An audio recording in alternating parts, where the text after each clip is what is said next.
help another composer, help, anybody that you might feel that might need help, so you can get into that right frequency of giving so you can receive something.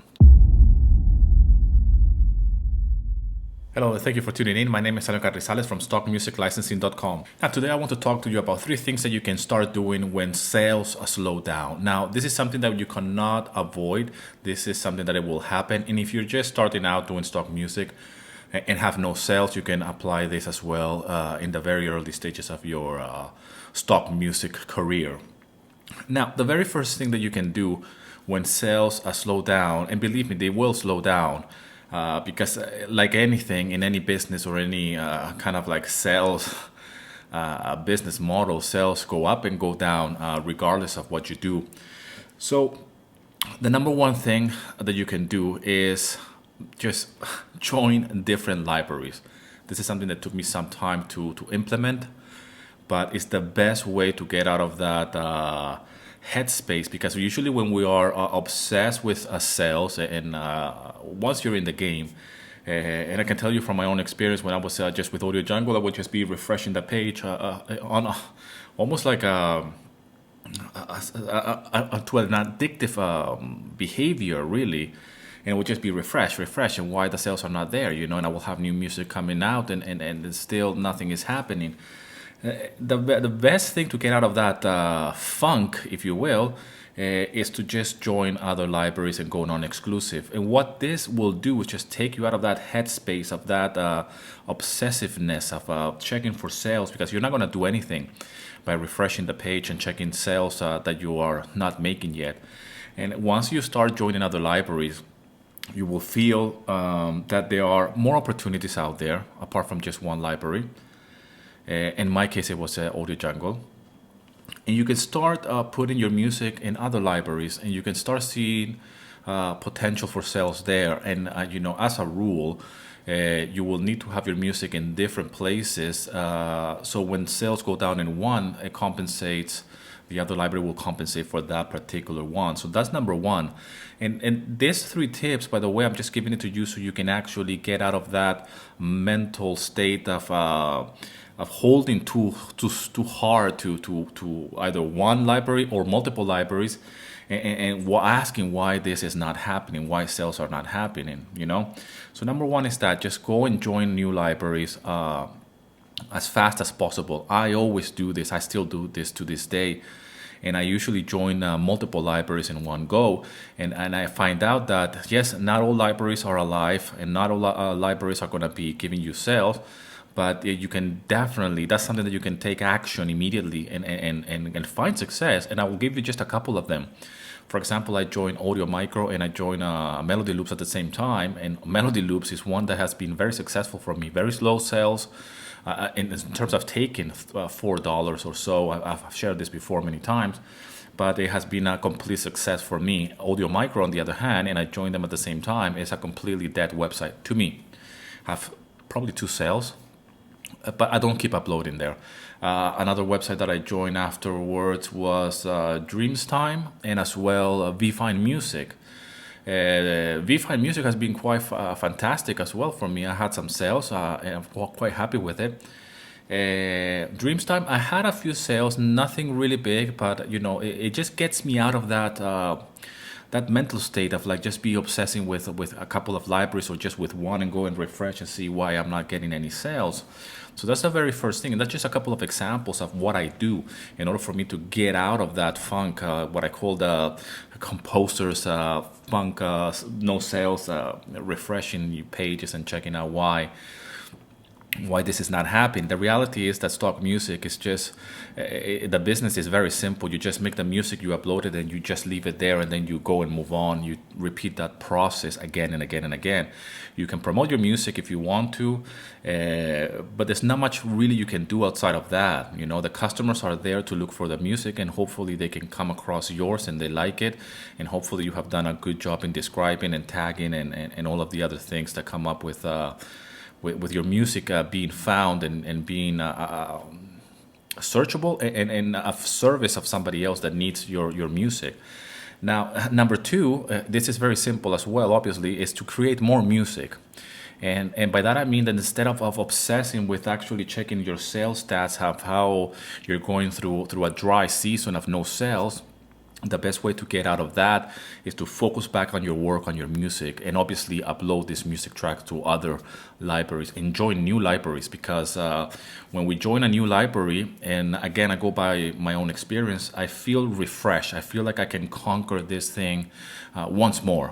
One new library or one new fresh account in one library, it gives me this feeling of starting over from zero. So I have no sales in this particular new library, but here I am opening a new account and uploading my music, and I'm doing more music and fresh music to upload to this library, and I'm having the faith that this is gonna return in revenue. Like any business, we all start with the belief and the faith that it's gonna work out. But once we go down the path that we're actually start selling, and we go down to a deep, which will happen, you just have to be prepared for that. We start to lose our faith, and as adults, we start to really question if what we're doing is right, and we don't really understand why is this happening. This is just part of the process, really, you know.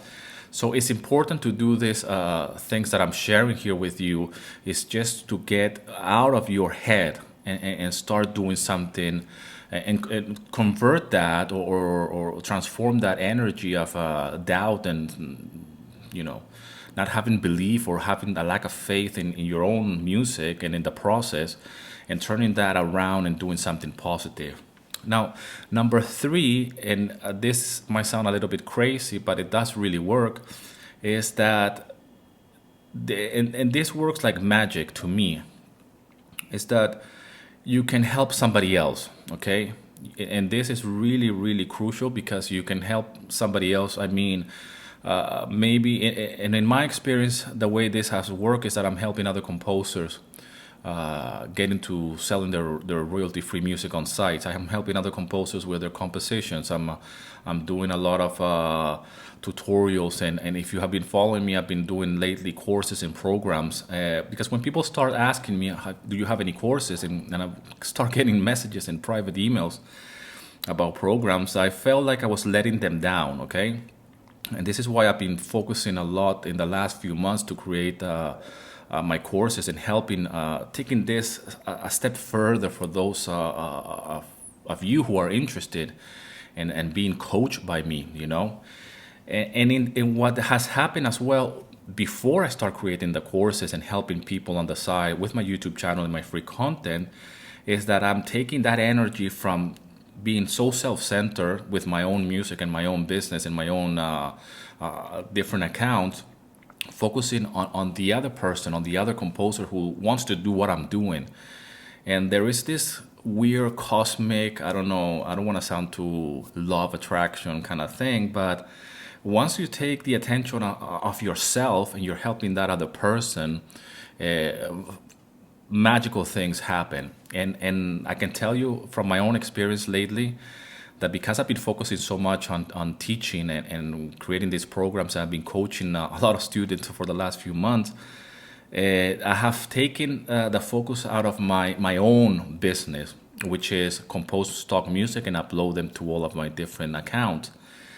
And I knew well in advance that I'm gonna slow down that process by helping other students and other composers who want to do what I'm doing.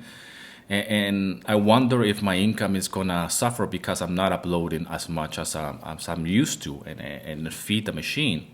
The funny thing, what happened is that actually my income on my accounts not only have stayed the same, but they actually have increased because of it. And I haven't really uploaded much new music on my accounts for the last few months, actually.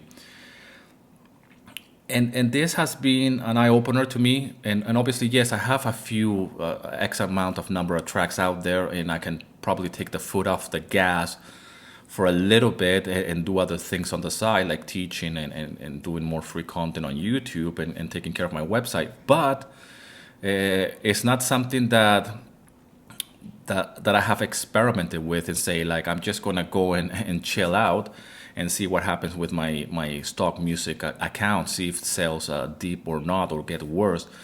And I think that once we start taking the focus out of ourselves and helping somebody else, magical things happen because you're not so self-centered, for sure.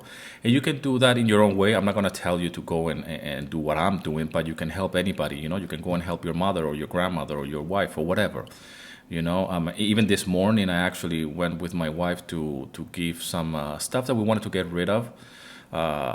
Probably stuff that we could probably sell as second hand, but we just give them to this kind of like charity thing that they give to people that are in need. And anything from a baby bed, clothes, games, and even stuff for the kitchen. And that's, I'm not saying this to say like, oh yeah, I'm an amazing human being and I'm helping the poor, but it puts you in the right frame of mind of giving, of actually doing something good outside of you, outside of being so focused on just your sales and why I'm not getting what I want and what I deserve. So just three simple things. They might seem like obvious, but the main exercise with this is just to get out of ourselves and be so self-centered, which is what happens when we want to sell music online generally. And there's only so much we can do. And as a final thought here, just keep in mind that this will happen. It's just how we deal with it. All right. There's a famous story of one of my mentors mentioning that there's this farmer who has worked a whole year to take care of their of the field and what they were taking care of, the crops, and right like the night before or the day before that he was going to do collect his crops and the harvest and all of that, there's this massive storm that came in, and then everything went to hell. Really, he lost a whole year of the whole season. Is gone to hell, really, because of nature. And the moraleja, or the moral of this story, is that you could lose. Okay, you probably have the right type of music. You have done everything well. You have joined the perfect library. You have everything in place, and it's still possible that you could lose. Now, we have to acknowledge this and know that this could happen, and we just have to be prepared for it. And how can we actually face this head on? Another story, when my wife was pregnant with my daughter, and Melina, and we went to the doctor to do this ultrasounds, and we did many ultrasounds here in Greece. They do quite a lot of them, and I asked them. Can't remember how many months my wife was into the whole pregnancy, and after the whole ultrasound, everything went well. My wife had a fantastic pregnancy, everything normal, and but I remember asking him. So like at the end, the doctor was there, and like so everything okay with a baby, everything is fine, and he said it very clearly, like we'll see in the end. Meaning that we have to wait until she gives birth and we'll see. Like, not exactly what you want to hear as a parent waiting for your baby. But these things are true, as a doctor, and being in that moment and knowing that everything is fine, and you're still looking for confirmation or affirmation that is everything okay. Yes, everything is okay, but we'll have to see at the end. It's very raw and it's very blunt as well, but I guess it's a reality. Did I want to hear that like that at that moment? No, obviously not. But we have the faith that everything's going to turn out okay, and we move with that in mind, thinking that we're doing the best job we can, and we want to move in the direction of how can we get out of this doubt and uncertainty into something that we can actually control, and be more positive and have more faith in that there is a way to do this in a different with a different strategy, instead of just being so self-centered and refreshing the page to see if we have any sales and why this is not happening. So anyways, guys, leave in the comment sections, what do you think of this? Are you experiencing any sales at the moment? This is like the seasons as well.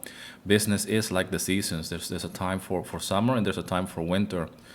So we have to go with it, and I have found over the years different ways to deal with it, for sure.